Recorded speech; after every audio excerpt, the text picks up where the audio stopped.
Good morning बच्चों, कैसे हो सब। आशा करती हूँ आप सब घर पर ठीक हैं। कोरोना वायरस के चलते मैं आप सभी बच्चों को कहना चाहती हूँ कि कोई भी अपने घर से बाहर न जाए। अपने फेस पर मास्क अवश्य लगाएं और कुछ कुछ समय बाद अपने हाथों को ज़रूर धोएं। अगर आप किसी से भी मिलते हैं तो कम से कम 1 मीटर की दूरी बनाकर रखें। घर पर ही रहें, सुरक्षित रहें। आप सभी का विज्ञान की क्लास में स्वागत है। लेसन 7 पौधे एवं जंतुओं का संरक्षण। 7.1 वनोन्मूलन एवं इसके कारण। हमारी पृथ्वी पर विविध प्रकार के जंतु एवं पौधे पाए जाते हैं। ये मानव जाति के अस्तित्व एवं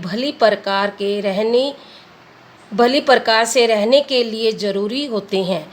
पृथ्वी पर आज इन जीवों के अस्तित्व के लिए वनोन्मूलन एक बहुत बड़ा खतरा बन गया है।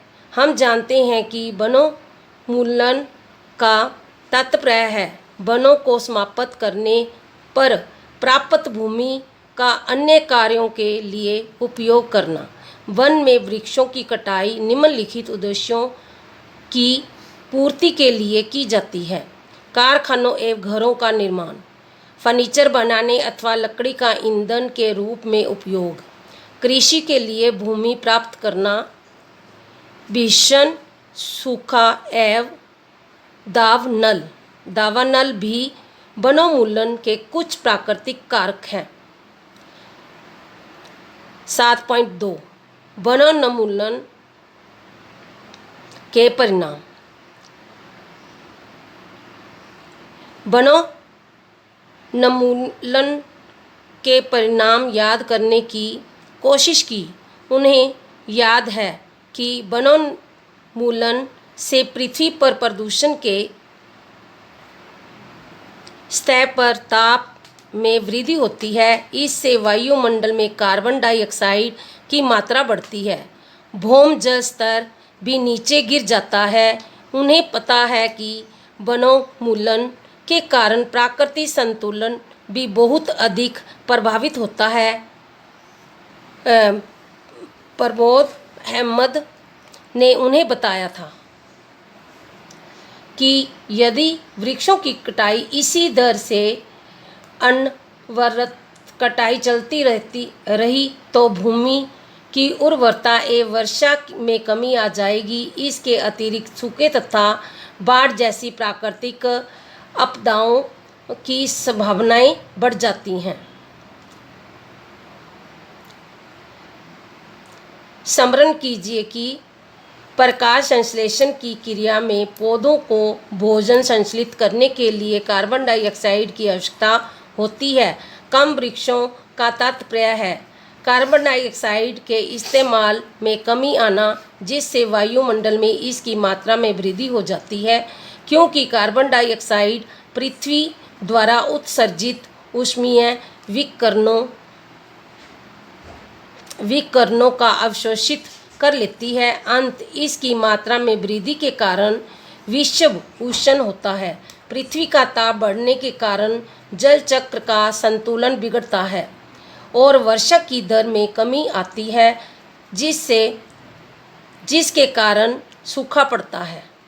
इसका क्वेश्चन भी बन सकता है, सूखा किसे कहते हैं, और ये इसका आंसर भी बन सकता है। मृदा के गुणों में बदलाव आने का मुख्य कारण वनोन्मूलन है। किसी स्थान की मृदा में भौतिक गुणों पर वनस्पति और वृक्षारोपण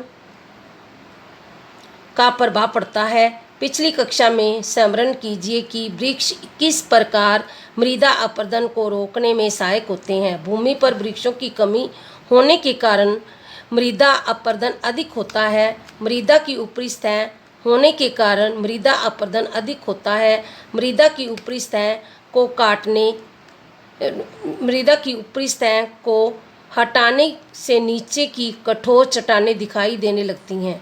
इससे मृदा में ह्यूमस की मात्रा में कमी होती है तथा इसकी उर्वरता शक्ति भी अपेक्षाकृत कम होती है। धीरे धीरे उर्वरक भूमि मरुस्तर में बदलनी शुरू हो जाती है, यह मरुस्थलीकरण कहलाता है।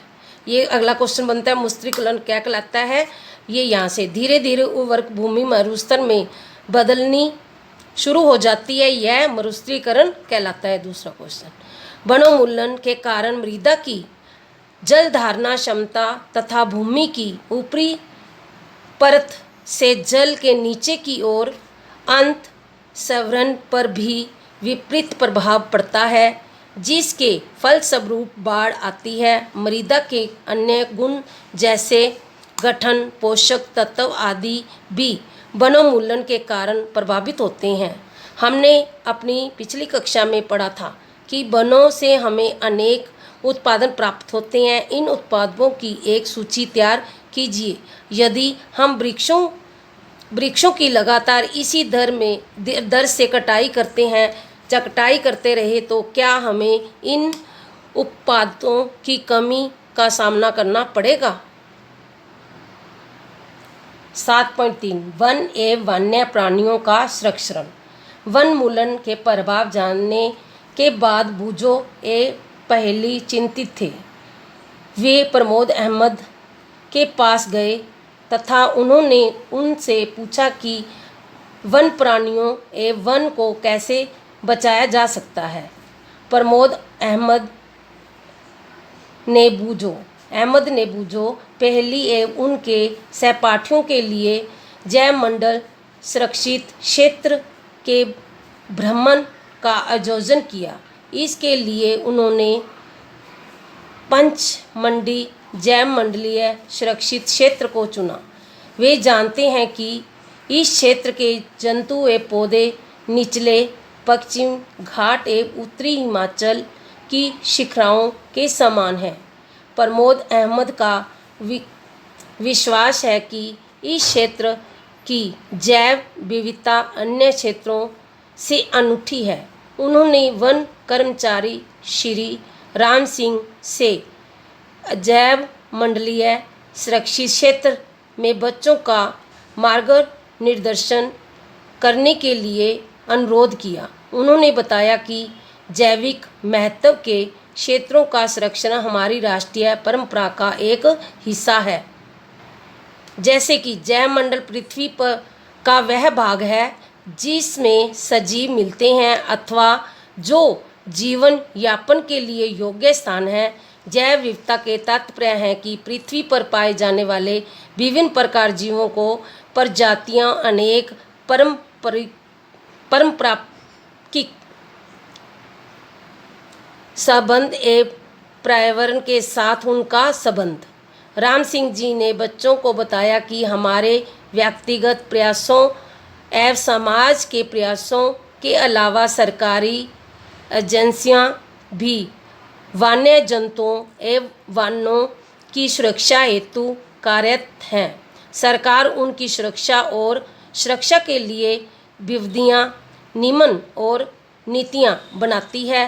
राष्ट्रीय उद्यान, वन्य जंतु अभयारण्य, जैव मंडल, सुरक्षित क्षेत्र इत्यादि जंतु और पौधों के लिए सुरक्षित एवं सुरक्षित क्षेत्र हैं। इसे वीडियो को बार बार सुनो और समझो, जो ना समझ में हमें से पूछ सकते हो।